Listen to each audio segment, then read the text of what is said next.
Hello दोस्तों। तो हम लोग पढ़ रहे थे क्लास 11th का फिजिक्स यूनिट एंड मेजरमेंट। तो ये दूसरा वीडियो है। पहले वीडियो में हमने आपको बताया था कि फिजिकल क्वांटिटीज़ क्या होता है और उनके टाइप्स कौन कौन से होते हैं। क्या होता है फंडामेंटल फिजिकल क्वांटिटीज़, क्या होता है डेराइव फिजिकल क्वांटिटीज़ और क्या होता है सप्लीमेंट्री फिजिकल क्वांटिटीज़। आज की इस वीडियो में हमें समझेंगे कि यूनिट क्या होता है।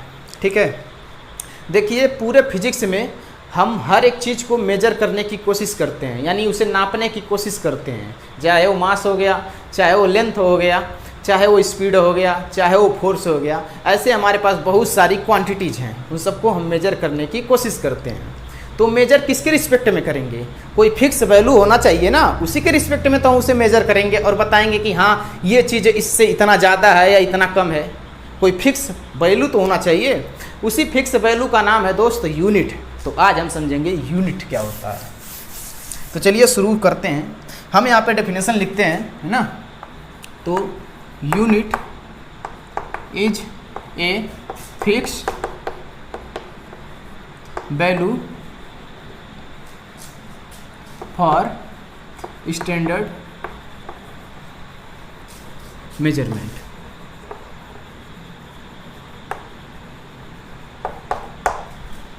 जो यूनिट होता है दोस्त, वो एक फिक्स वैल्यू होता है स्टैंडर्ड मेजरमेंट के लिए। ठीक है, हम इसे स्टैंडर्ड मेजरमेंट की तरह यूज करते हैं, यानी इसके रिस्पेक्ट में हम दूसरी चीज़ों की तुलना करते हैं। इसके बारे में आप दूसरा डेफिनेशन ये भी लिख सकते हैं, measurement standard measurement are called unit. चलिए इसको और बढ़िया से लिख लीजिए, आर कॉल्ड यूनिट। ओके, चलिए इसके बारे में आप दूसरा पॉइंट लिख सकते हैं कि जो यूनिट होता है वो फिजिकल क्वांटिटीज के मैग्नीट्यूड को डिफाइंड करता है। ठीक है, तो units defined magnitude of physical quantities. Physical quantities. Okay दोस्त, यहाँ देखिए जो यूनिट होता है वो फिजिकल क्वांटिटीज के मैग्नीट्यूड को जो है डिफाइंड करता है। इसका क्या मतलब? इसका मतलब ये है कि मान लीजिए आप बाज़ार जाते हैं और आप बोलते हैं कि हमें 5 किलो चावल चाहिए। तो जब वो 5 फिर किलो जब बोलते हैं तभी आपको 5 किलो मिलता है। अगर आप ये बोलें कि हमें जो है 5 चावल चाहिए, तो दुकानदार बोलेगा कि भैया 5 चावल कितना चाहिए? किलो में चाहिए कि ग्राम में चाहिए कि क्विंटल में चाहिए कि टन में चाहिए? तो जब तक आप उसे किलो या ग्राम या टन नहीं बताएंगे, यूनिट नहीं बताएंगे, तब तक वो समझ नहीं पाएगा। तो अगर किसी भी फिजिकल क्वांटिटीज को अच्छे से डिस्क्राइब करना, एक्सप्लेन करना है, तो आपको यूनिट बताना बहुत ज़रूरी है। जैसे मान लीजिए कोई बोल दिया कि 5 किलो चावल चाहिए, ठीक है, तो आप उसको 5 किलो जब बताते हैं तो इसका मतलब ये क्या है? नंबर है और ये क्या है? यूनिट है। तो यूनिट ही इस नंबर को डिफाइंड कर रहा है। जब तक यूनिट हम नहीं लिखेंगे तब तक इस 5 का कोई वैल्यू है नहीं, है ना। ये डिफाइंड नहीं अच्छे से। आप दुकान पे जाके बोलेंगे कि हमें चावल 5 चाहिए, कितना 5 चाहिए? किलो में चाहिए कि ग्राम में चाहिए, कितना चाहिए? वो समझ नहीं पाएगा जब तक किलो नहीं बोलेंगे। समझ में आया? तो हमने आपको लिखवाया था भाई कि फिजिकल क्वांटिटीज जो होता है ना, फिजिकल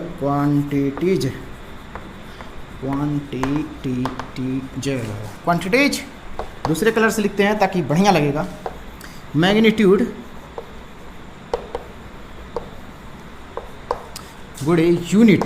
ओके, ठीक है, ये हमारा फिजिकल क्वांटिटीज का रिप्रेजेंटेशन है। हमने आपको पिछली क्लास में बताया हुआ था। यही मैग्नीट्यूड होता है दोस्त और ये यूनिट होता है। ठीक है, जैसे हमारा एग्जांपल आपको एक देते हैं। जैसे मान लीजिए आपके पास एक डिस्टेंस है। डिस्टेंस में एक फिजिकल क्वांटिटीज है जिसे आप मेजर करते हैं। अगर आपसे कोई पूछा कि आपने कितना डिस्टेंस ट्रैवल किया, तो क्या आप ऐसे बोलेंगे कि हमने 5 डिस्टेंस ट्रैवल किया? नहीं, आप बोलेंगे हमने 5 मीटर ट्रैवल किया या 5 किलोमीटर ट्रैवल किया या 5 माइल्स ट्रैवल किया। आप जब तक यूनिट नहीं बताएंगे तब तक आप डिस्टेंस को अच्छे से एक्सप्लेन नहीं कर सकते हैं। जैसे मान लीजिए आप 5 तो बताएंगे नहीं, है ना। 5 के बाद आपको मीटर, किलोमीटर कुछ तो लगाना पड़ेगा, तभी अगला समझ पाएगा। तो 5 हम किलोमीटर लगा देंगे तो अगला समझ जाएगा कि हाँ भैया आपने जो डिस्टेंस ट्रेवल किया है वो 5 किलोमीटर। ठीक, तो ये जो 5 है वो क्या है? मैग्नीट्यूड है। और ये जो किलोमीटर है ये क्या होता है? यूनिट होता है।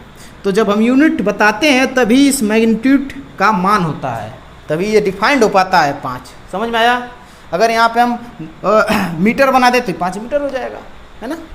तो यूनिट मेन होता है जो इस मैग्नीट्यूड को डिफाइंड करता है, और वही डेफिनेशन दूसरा वाला हमने यहाँ पे राइट किया है, ठीक है।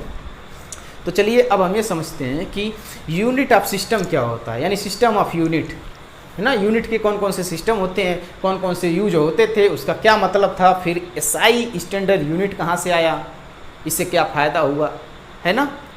तो चलिए इसको आप छाप लीजिए अपनी कॉपी में, फिर नेक्स्ट देखते हैं।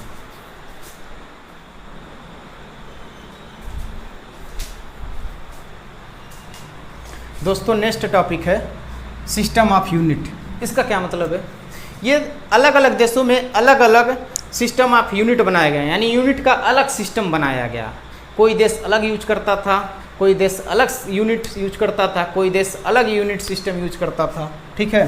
तो सबसे पहला कौन था? सबसे पहला था FPS सिस्टम यूनिट। ये कहाँ पे यूज हुआ करता था? ये ब्रिटिश में यूज हुआ करता था, ब्रिटिश, है ना। तो ब्रिटिश में तो इसे बोलते हैं कि British unit system, British unit system, ठीक। इसमें एफ फॉर था, एफ से था फुट,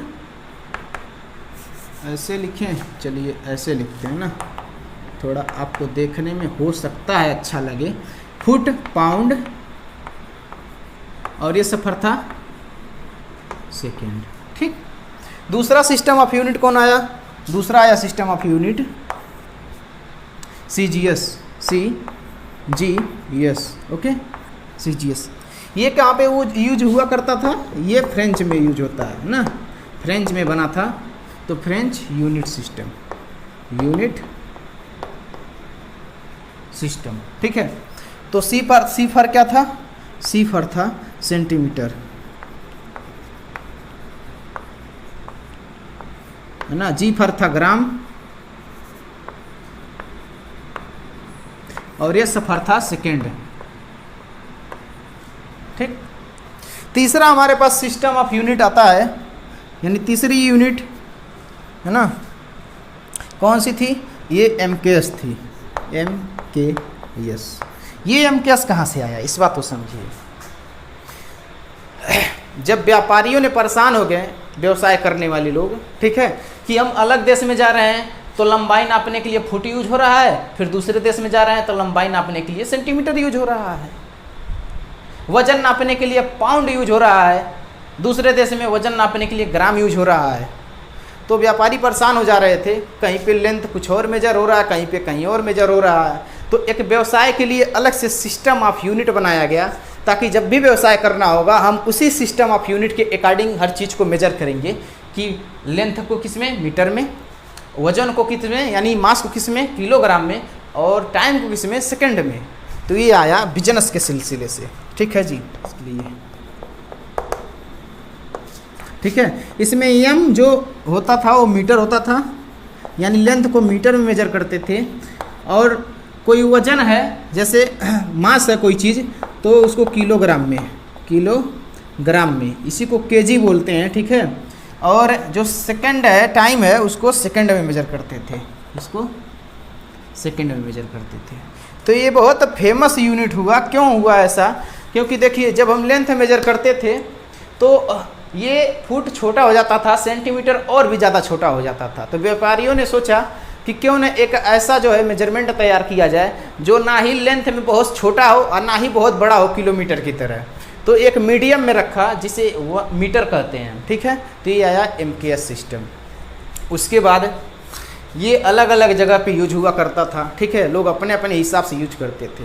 फिर साइंटिस्टों ने सोचा कि इस तरीके से अगर हम मेजरमेंट देखेंगे, मेजरमेंट करेंगे, तो जो है सब कुछ सिस्टमेटिक नहीं रहेगा। तो उन लोगों ने सब कुछ सिस्टमेटिक रखने के लिए एक स्टैंडर्ड यूनिट्स बनाया, जो पूरी दुनिया में यूज होता है, ठीक है, जिसे आप लोग जो है SI यूनिट सिस्टम समझते हैं। तो चौथा आया है SI, है ना, यूनिट सिस्टम। तो इसी को हम बोलते हैं international system, international national unit system, ठीक है। इंटरनेशनल ये यूनिट सिस्टम है, यानी पूरी दुनिया में मान्य है। ये कहीं पे, ये कहीं पे, ये कहीं पे, लेकिन तो ये जो है पूरी दुनिया में मान्य होता है। जो इंटरनेशनल यूनिट सिस्टम होता है यानी एसआई, वो जो है फॉलो करता है एमकेएस को, यानी एमकेएस के आइडिया से ही ये जो है ये एसआई सिस्टम बनाया गया है, इसी को मॉडिफाई करके। इसमें 3 चीज़ें होती हैं, लेकिन तो एसआई में हम 7 तरह के फंडामेंटल क्वांटिटीज का यूज करते हैं।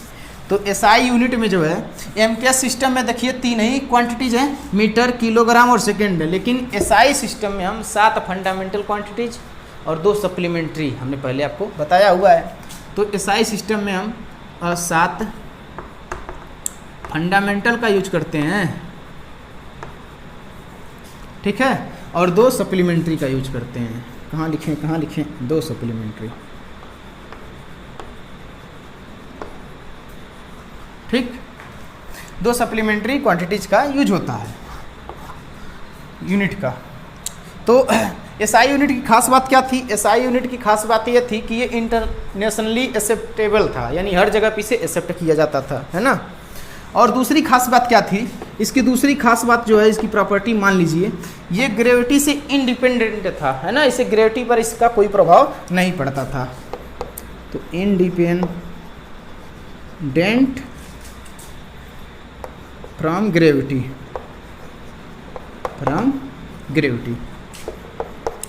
और ये जो एसआई सिस्टम है, एसआई यूनिट, ये जो है इसे हम मेट्रिक यूनिट भी बोलते हैं, है ना। मेट्रिक यूनिट क्यों बोलते हैं? क्योंकि इसमें हम जो है एसआई में यूज करते हैं आइडिया एमकेएस का। तो हम जानते हैं कि 1 मीटर बराबर कितना होता है? 100 सेंटीमीटर, ठीक। किलोग्राम 1 kg बराबर होता है 1000 ग्राम, ठीक है। और ऐसे ही 1 किलोमीटर किमी में होता है 1000 मीटर। तो आप देख रहे होंगे कि जो है इस सिस्टम ऑफ यूनिट में ये 100 के फॉर्म में, 0 के फॉर्मेट में है ना। तो 0 के जब फॉर्मेट में रहता है तो उसी को हम मेट्रिक यूनिट बोलते हैं। समझ में आया? अब चलिए अब हम यह समझते हैं कि इसके अलावा और कौन कौन सी यूनिट हैं, ठीक है। इसे लिख लीजिए। कुछ इम्पॉर्टेंट यूनिट्स के बारे में और देख लेते हैं, है ना। ये इम्पॉर्टेंट यूनिट क्यों है? क्योंकि इस बात को समझिए। मान लीजिए आपको कपड़ा नापना है तो आप मीटर से नाप लेते हैं, आपको रास्ता नापना है तो आप किलोमीटर से नाप लेते हैं।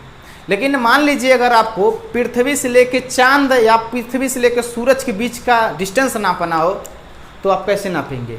तो क्या आप मीटर लगाएंगे? नहीं ना। तो उसको आप कैसे मेजर करेंगे? इसी बात को समझना है। तो हमारे पास कुछ और जो है स्टैंडर्ड यूनिट होती हैं, है ना। तो उसको हम बोलते हैं कि यहाँ पे एस्ट्रोनॉमिकल यूनिट, एस्ट्रोनॉमिकल यूनिट्स, ठीक।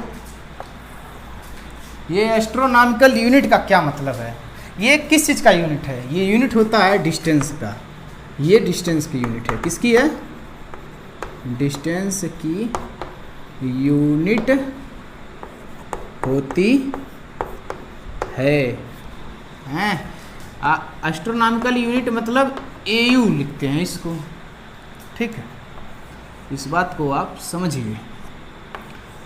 इसका यूज किस लिए करते हैं? मान लीजिए ये है आपका सूरज और ये है आपका पृथ्वी। तो सूरज के सेंटर से पृथ्वी के सेंटर की जो बीच की जो डिस्टेंस होती है, दूरी, उसको नापा जाता है एस्ट्रोनॉमिकल यूनिट से, और वो होता है 1 AU के बराबर। तो ये है सूरज, सन, और ये है अर्थ, है ना। तो 1 AU बराबर कितना होता है? यानी 1 AU बराबर होता है 1.946 × 10⁻11 मीटर के बराबर होता है, ठीक है। ठीक इसी तरीके से हमारे पास जो दूसरा यूनिट है इम्पॉर्टेंट, वो होता है लाइट ईयर। आपने लाइट ईयर के बारे में ज़रूर सुना होगा, लाइट ईयर, ठीक। तो इसे हम लिखते हैं 1 लाइट ईयर, 1 लाइट ईयर। तो 1 लाइट ईयर बराबर क्या होता है, इसका डेफिनेशन अगर हम लिख दें यहाँ पे तो इसे कह सकते हैं कि जो लाइट होता है 1 साल में वैक्यूम में कितना डिस्टेंस ट्रेवल किया उसी को 1 लाइट ईयर कहते हैं। लिख सकते हैं यहाँ पे आप डिस्टेंस ट्रेवल बाई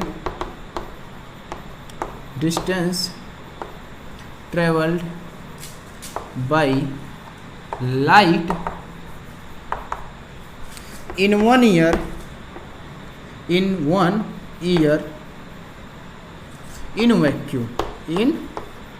वैक्यूम यानी 1 साल में लाइट जितना डिस्टेंस ट्रेवल करता है उसी को 1 लाइट ईयर कहते हैं। ठीक है, तो 1 लाइट ईयर बराबर हो जाएगा 1 LY मतलब भैया लाइट ईयर। ठीक है, तो 19.46 इंटू 10 के पावर 15 मीटर के बराबर होता है, लगभग इतना बराबर होता है 1 लाइट ईयर। ठीक, तो 1 साल में वैक्यूम में लाइट कितना डिस्टेंस ट्रेवल कर रहा है उसी को 1 लाइट ईयर के नाम से हम जानते हैं। ओके, समझ में आया? इसे आप अच्छे से अपनी कॉपी में नोट डाउन कर लीजिए। और अब हमारा अगला टॉपिक होगा डायमेंशन। इसके बाद हम डायमेंशन के बारे में अच्छे से पढ़ेंगे। ओके, इसे आप नोट कर लीजिए।